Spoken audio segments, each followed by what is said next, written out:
Now let's consider what would happen if a bug started crawling here, went to this point, then this point, then this point, going through 90 degrees, or turns out pi over 2 radians in 3 steps, and continued around at the same rate. At the same time, another bug is crawling along this axis, and this axis is labeled from 0 to 2 radians, 2 pi radians. Now let's digress for a second. There are 2 pi radians in a circle because the circumference of the circle is 2 pi times the radius. Remember, a radian takes an arc that's equal to the radius, and since the radius goes into the circumference 2 pi times, there have to be 2 pi, approximately 6.28, a little over 6 radians in the circle. So we're going to go from 0 to 2 pi radians as the bug crawls around the circle. Now, the bug here is crawling from 0 to 2 pi radians as this bug goes around the circle, both at a constant speed, let's assume. And there's another bug that's trying to keep up with both this bug and this bug. This bug is trying to stay vertically across from this bug at the same y coordinate as this bug, while it's following the theta coordinate of this bug, staying directly above this bug. So we can see that when we're here, and this bug is at the 0 point, and the height is 0, so we're here.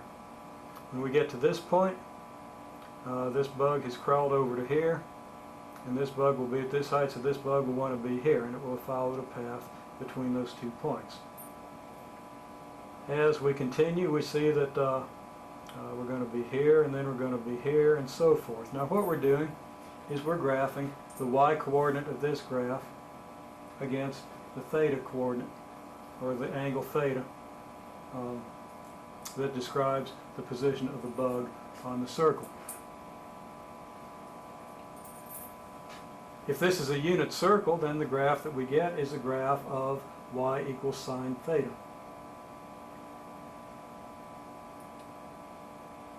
Now since theta is 2 pi radians here, it'll be pi radians here when the bug is around at this point. That's going to correspond to this point on the graph. And half pi would correspond to 90 degrees here. And we could even take that half pi and divide it into 3 parts, pi over 6, pi over 3, and pi over 2. So this is how we might get a graph of the sine function, y equals sine theta. The radian measure can be understood to an extent if we look at this picture. At least we get a handle on some of the radian measures. We start with a radian measure of 0 at the point where the x-axis would go through the circle, and we proceed to go around by increments of 30 degrees.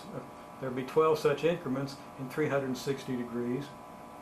1/12 of the 2 pi radians that we have, almost looks like a 12 pi. I'm not sure where that mark came from, but oh, I'm sorry, it is 12 pi. Okay, 12 pi over 6. Anyhow, 1/12 of the 2 pi radians that comprise the circumference of the circle is pi over 6.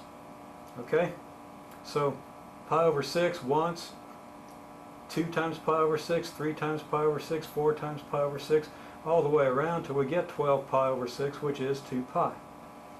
So we should understand this picture, and we should also understand that 2 pi over 6 reduces to pi over 3, 4 pi over 6 reduces to pi over 2, and we can do the same thing with multiples of pi over 4, which, as you can figure out, correspond to angles that are multiples of 45 degrees.